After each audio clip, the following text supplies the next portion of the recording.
Hello friends, आज हम child जो रेमेडीज़ हम पढ़ रहे थे उसमें हम देखेंगे उसी सीरीज़ में दूसरे नंबर की मेडिसिन आती है एथ्यूज़ा साइनेपियम।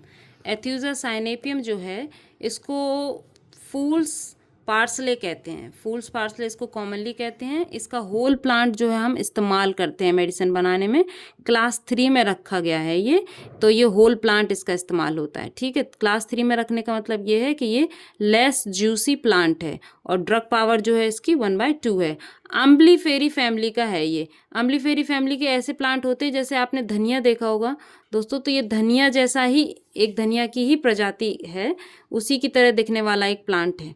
ठीक है, तो अब हम बात करेंगे इसकी चिल्ड्रंस की। तो इस चिल्ड्रंस में एक पिक्चर दिमाग में फिट कर लीजिए कि ये जो बच्चा है उल्टी करता हुआ बच्चा है और एक तरह से बेहोशी की नींद से भरा हुआ, उल्टी करता हुआ और नींद से भरा हुआ बच्चे की एक पिक्चर आप इसमें सेटअप कर सकते हैं।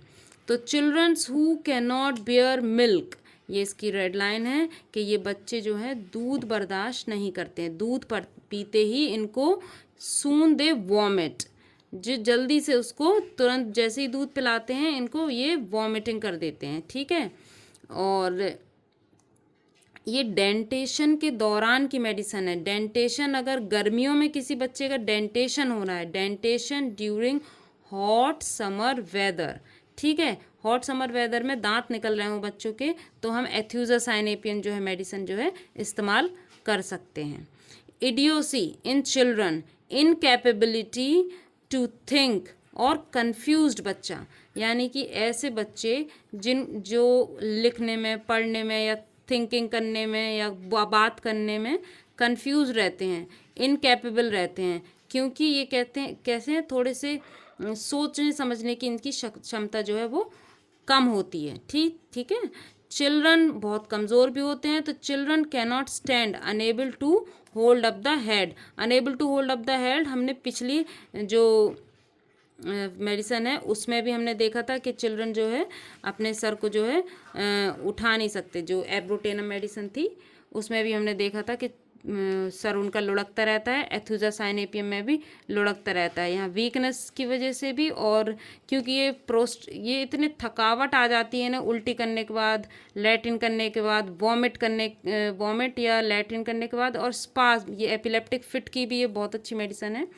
तो प्रोस्ट्रेशन होता है, यानी कि एक्सट्रीम थकावट विद स्लीपीनेस, और सोए सोए से महसूस करते हैं after vomiting, after stool, after spasm. ये फिट स्पाज्म यानी कि ये फिट की बात हो रही है। फिट में जब बच्चा होता है उसके बाद ये कैसे महसूस करते हैं, बहुत ही ज़्यादा वीक, बहुत ही ज़्यादा प्रोस्ट्रेशन महसूस करते हैं।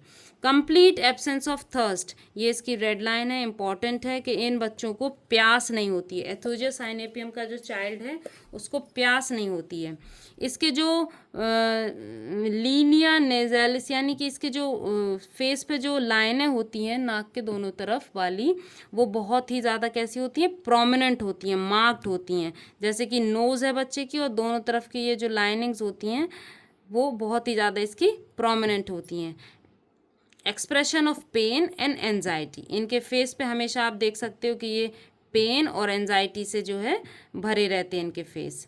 Herpetic eruption on the end of the nose, नाक पे जो है इनके हर्पेटिक इरप्शंस, यानी कि ऐसे दाने जो हर्पीस की तरह दिखने वाले दाने, इरप्शंस रहते हैं। ठीक है, जो जो दांत निकल रहे हैं जिन बच्चों के, उनमें इंडाइजेशन में, अगर इनको इंडाइजेशन होता है तो भी हम एथ्यूज़ा साइनेपियम ये मेडिसिन का इस्तेमाल करते हैं।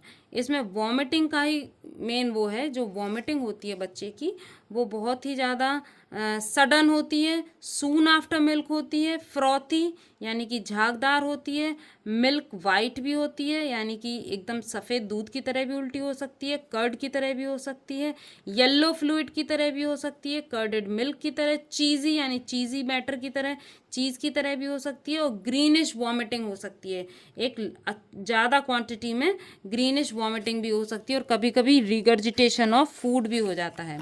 इसके बाद अगर हम इसमें एपिलेप्टिक फिट की बात करें तो इसमें जो फिट होता है, इसमें जो चाइल्ड होता है जो अपना थंब होता है उसको वो अंदर की तरफ क्लंच कर लेते हैं, इसको कहते हैं क्लंच्ड थंब। तो क्लंच्ड थंब करते हैं एपिलेप्टिक फिट में, और फेस जो है वो उनका रेड हो जाता है, लाल चेहरा, क्लंच्ड थंब, और आई टर्न डाउनवर्ड, जो इनकी आंखें होती हैं, आंखें जो है नीचे की तरफ झुक जाती हैं, आंखें नीचे की तरफ झुकी हुई होती हैं अंदर की तरफ। हमेशा जो है अक्सर आप देखें कभी भी एपिलेप्टिक फिट वाले बच्चे की आंखें ऊपर की तरफ जाती हैं, लेकिन यही एक मेडिसन है एथुजा में ही, जो मेडिसन है उसमें ही बच्चे की आंखें जो है इनवर्ड होती हैं, अंदर की तरफ डाउनवर्ड होती हैं। ठीक है, अंदर के प्यूपल फिक्स और डायलेटेड भी देखे गए हैं इसमें जब इसको एपिलेप्टिक फिट आता है, और मुंह में जो है झाग भर जाता है, और जॉ जो है इनके लॉक हो जाते हैं, पल्स स्मॉल हो जाती है, हार्ड हो जाती है, और क्विक बहुत तेज़ वाली हो जाती है। ठीक है, तो इन बच्चों को एग्रावेशन होता है खाने से, पीने से, वॉमिटिंग से, स्टूल से और स्पाज्म से, और आराम इनको मिलता है खुली हवा में। तो इतनी सब चीज़ें अगर हम लोग याद कर लेते हैं एथुजा साइनेपियम की, तो ये समझ ली कि एथुजा साइनेपियम हमारा कंप्लीट हो जाता है। Thank you.